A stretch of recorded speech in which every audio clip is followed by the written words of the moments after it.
Quilley's poetry reveals her character and her remarkable insights, written in her own lyrical form, offering us a window into the depth of her mind.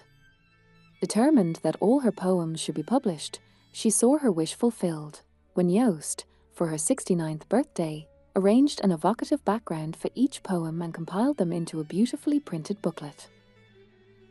This video is a simulation of the booklet. 1958. Quilley, age 14, reminisces about her mother. Epitaph. When the dreams of your life are ended, when the one in those dreams is no more, when the days of bliss and contentment have fled to some far distant shore, when no longer the sun's rays hold freedom, when, for you, the birds cease to sing, when peace, joy, and the ripple of laughter have naught but sad memories to bring, when, in the day, loneliness steals upon you, when, in the night, solitude lingers on, when the wind whistles shrill in the treetops, she is gone, she is gone, she is gone. Though your heart be filled with such memories, though your soul overflows with such sorrow, look again at life's gifts and its wisdom, and turn from the past to the morrow.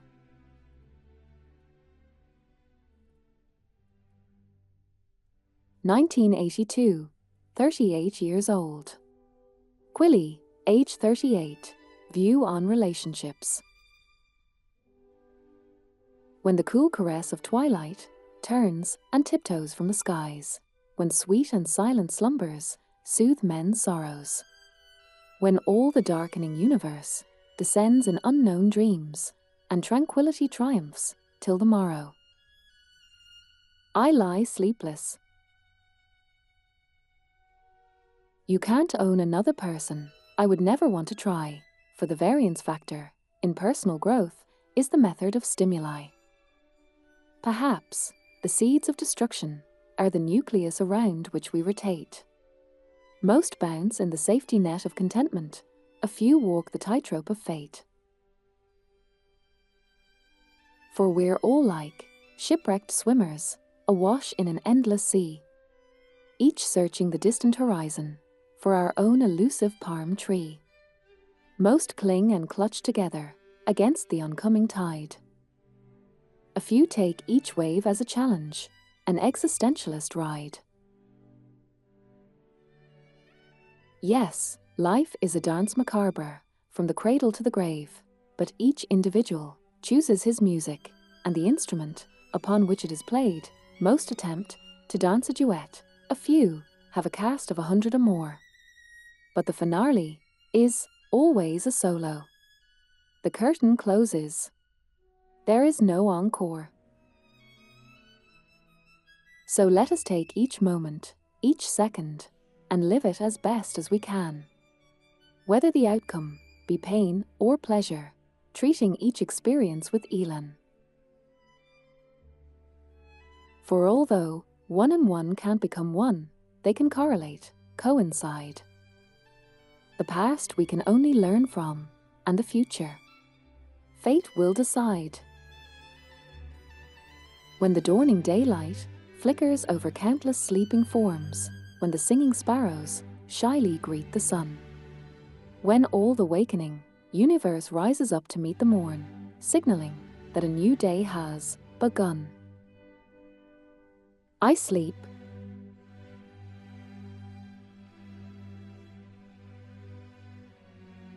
February 1992. Quilley, age 48, reflects on an intimate extramarital relationship. Precious moments. To walk side by side in the moonlight, our feet crunching into the sand. To hear the waves beat on the seashore, like the beat of my heart in your hand. To see your head on my pillow, your features slack in repose. To awaken your body with kisses and watch as your member grows. To lie side by side, in the darkness, to hear your voice whisper my name. Your tongue starts to flicker a fire that sets my whole body aflame. These are just a few of the moments I long for when we are apart. There are, of course, many others that I cherish and keep in my heart. But if I am to be true to my values, I must curb the desire to possess. In this, karma has given me a teacher. Yes, you are my nemesis. Let me dance in your dance macabre. Let the music be gentle or grave. I am the guitar, play the chords gently. Let me drown in the orgasmic wave. To our dilemma, there is no answer. We may never lie close in the night, for we cannot hurt the others who love us. That would make our love empty and trite. I must take what fate has offered and treasure our love, it's unique. Let it burn in my dreams like a candle when life seems empty and bleak.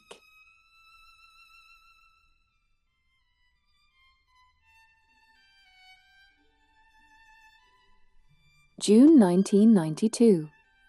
Quilley creates a beautiful seascape analogy of intertwined relationships. Reflections. I sit on the cliffs at sunset. The sea merges into the sky. As the sun sinks into the waters, to the sound of the seagull's cry. The waves crash onto the seashore, their crests like crystallized snow. Then, slowly return to the ocean, to join the fathomless flow.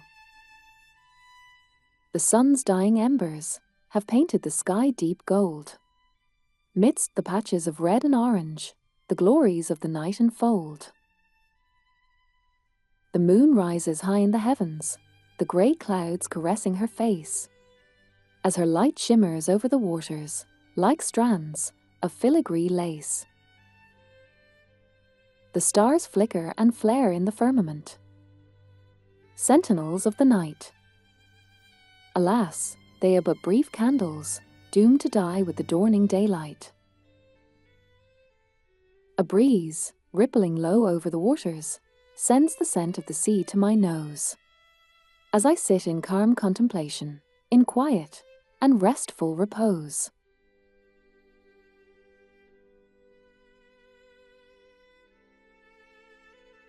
October 1993. Quilley reviews a circle with no answers. Everything dies. Everything fades. Everything that blossoms finally decays. Out of decay, new life emerges. Is it genesis or merely reoccurrence? Nothing comes from nothing. Then, from whence does nothing come? Did we think once would split the atom, the mysteries we're all done? October 1993. Quilley, depressed, reflects on their ups and downs of life. The happy ever after? We all dream of the happy ever after at some point in our life, of halcyon days, filled with laughter, no worries, no anguish, no strife. That most popular books and films endlessly chant, the happy ever after theme. Homo sapiens, incognizant, ever reaching for the impossible dream. But the happy ever after never existed. There's no sedative to dull the prongs of fate. We must walk the path of life, however it's twisted. If we are on the ice, then we must learn to skate. For happiness and sorrow are but merely two extremes, measures on a scale. Perhaps, if we could cherish them more dearly, we would not feel that all we do is fail. Yes, happiness and sorrow are just extremes, growth's stimuli in life's twisted strand. Without experiencing both, would only have dreams, and life would become monotonous and bland. Perhaps it is important to remember, if there's a mountain, it is there to climb. The heights of happiness and depths of sorrow are both just two more stepping stones in time. 1994. Quilley reflects on life with an analogy of games. Life is a game. Life's like a game of solitaire. The counters, red, yellow, green, blue, interchanging and intermingling, but never merging to another's hue. Life's like a game of Ludo. The highest dice become first man, then each tries to surpass the others to end up where he began. Life's like a game of gin rummy, no two of a kind. It's not poker. The other player's hands are a mystery, and you could end up with the joker. Life's like a game of dominoes. 5s and 6s, lined up in a rank. It seems like the others aren't knocking, and you're left with double blank. Life's like a game of roulette. Reds and blacks, side by side, the wheel spins. Whether the bets be odds or evens, the stakes are fixed, the bank usually wins. Life's one big game. And it's pointless to play clock patience. It takes a lifetime to set out the ring. Then everything comes to a standstill when you draw the last king. Is life a game? March 1996. Quilley highlights the pointlessness of addiction. Addiction. Addiction is smell. Addiction is taste. Addiction is the momentary illusion of complete merger with the infinite. For that brief nanosecond in time, we are one. And we and the cosmos are one. Macro and microcosm united in synchronism. At the height of our merger, all else seems illusion. We're embalmed in the ecstasy of climatic cohesion. But then, the moment is lost. Blandness returns. We wash off the last fragrance of intimate entanglement. But the addiction remains, lingering in the deepest tissues of the psyche, like a cancerous cell, never reaching nirvana. The labyrinth of the mind. It's hard to navigate the labyrinth of my mind. Too many issues lurk behind each synapse. I dissect the onion of my subconscious, only to reveal layer upon layer of opaqueness. Even rose-colored spectacles cannot alleviate the tears. If I swim in the murky waters of emotions, I may drown in a stagnant eddy, never returning to the cosmic ocean. October 1996. Quilley explains the value of love.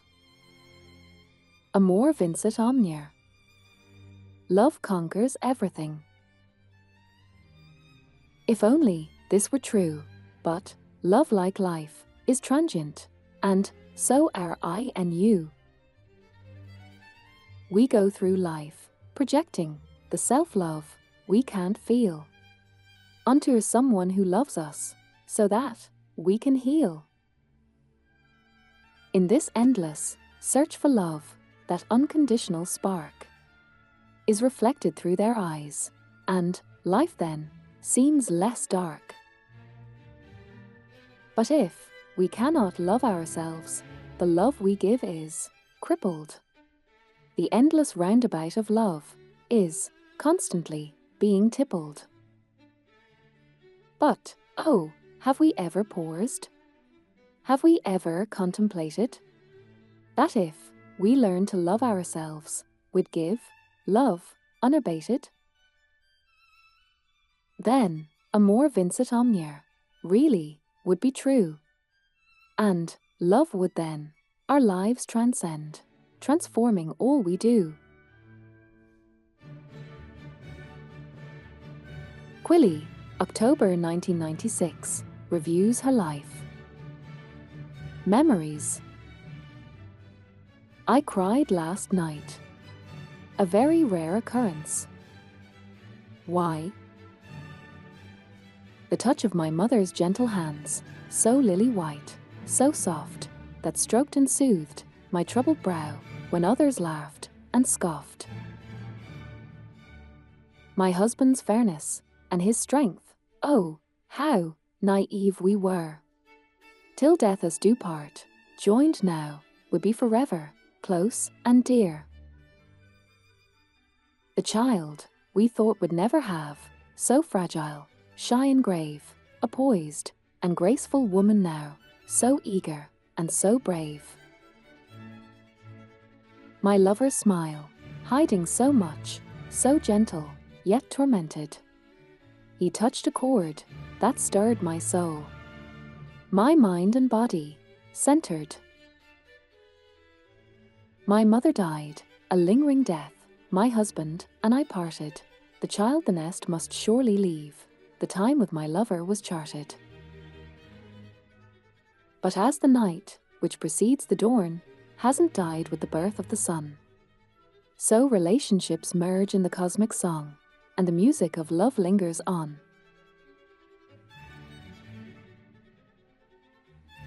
(1997) Quilley expresses how she feels having met Jost.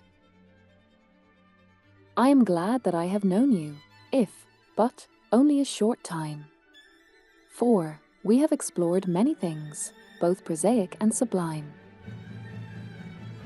How I enjoy the challenge of a mercurial sparring mind, of vigorous mental interplay that makes all my senses wind. I have learnt the joy of closeness without the barbs of cloying, of freedom to express myself without fear of annoying. I have felt the ecstasy as your fingers played the chords, of merging with the infinite as each note you touched just soared. I have found a womb-like comfort enfolded in your arms, synchronizing breath with breath as my body slowly calms.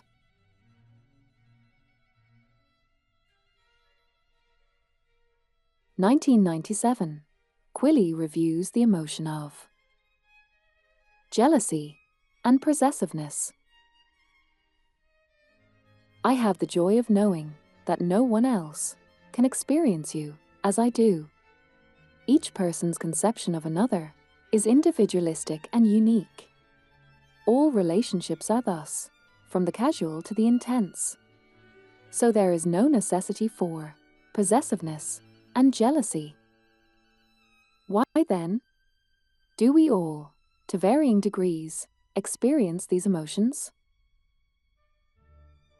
Perhaps because the joy and rapture of each moment of intimacy is so nebulous and elusive that we feel a constant need to encapsulate it, to suspend it, and thus feel threatened.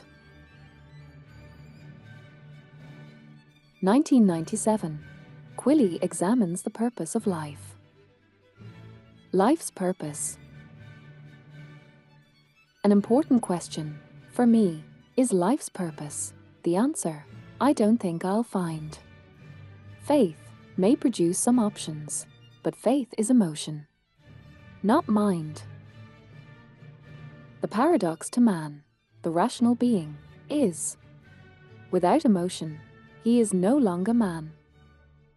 But emotion, without the conduit of rationality, can become a torrent naught on earth can dam.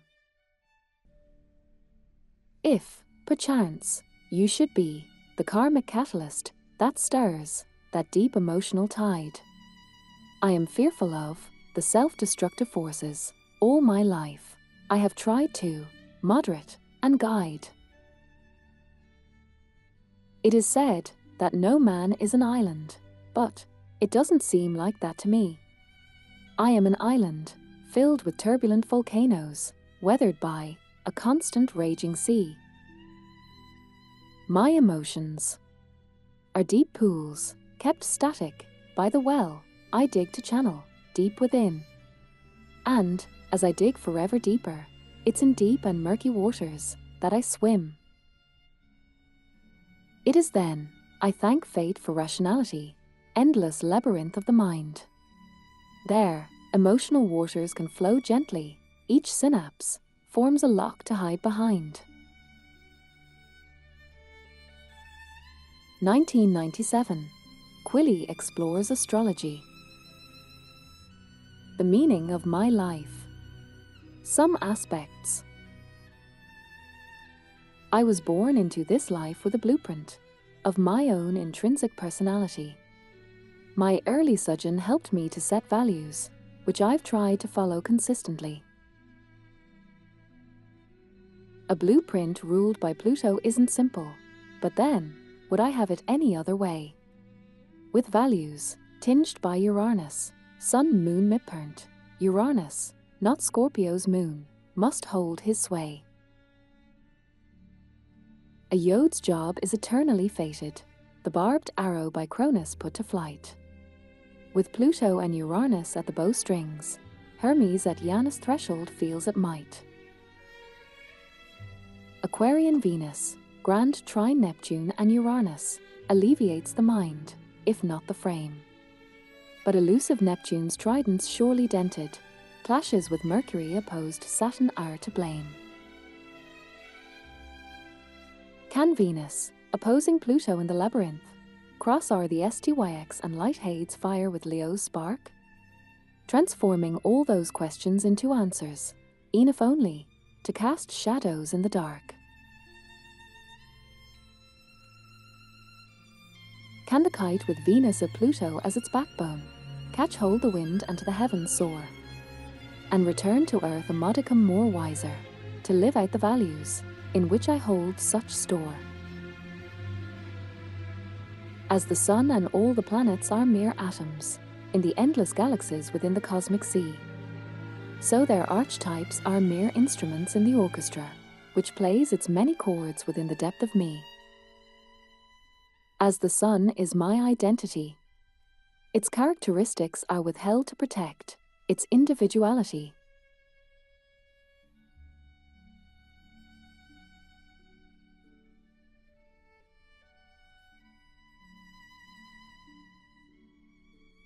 (1998) Quilley writes about the pleasures of the senses. I watch your naked body as you move across the room. Tight thighs, firm flat buttocks, so synchronized, in tune. Your subtle smell pervades my nostrils as I lay enclosed within your arms. I inhale your manly essence as I suck and lick its diverse charms. As I hear the strains of Beethoven, my nerves vibrate like violin strings, orchestrated by your nimble fingers. My whole essence soars and sings. Your soft and sleeping sexuality I cradle in cupped and trembling hands. As I caress its velvet gentleness, it awakes, slowly surges up and stands. I taste the salty flavor of the hair around your bum and drink the slightly bitter taste of your creamy, potent cum. 1998. Quilley understands pleasure and pain. Through the conduit of the senses flows pleasure and pain. Through the synapses of the intellect flows enlightenment and strain. Deep in the mind are stored the memories that affect all we do and say. Their subtle nuances color our emotions from rosy pink to somber gray. Nothing would be sacred if nothing were profane. Nothing would be pleasurable if we'd not experienced pain. Life is but a fleeting moment in the eternity of time. Oh, to make each experience special. Oh, could we but make them all sublime. To weave the tangled ball of memories, of pleasures so intense, with the threads of painful torments, to create a tapestry of sense. To take our shipwrecked souls, seeking solace from life's stormy sea, above the temporary tempest of the passions, to the ultimate ecstasy. To merge the mind, the soul, the body, and the emotions, or to transcend the crescending temporary orgasms to the one that never ends.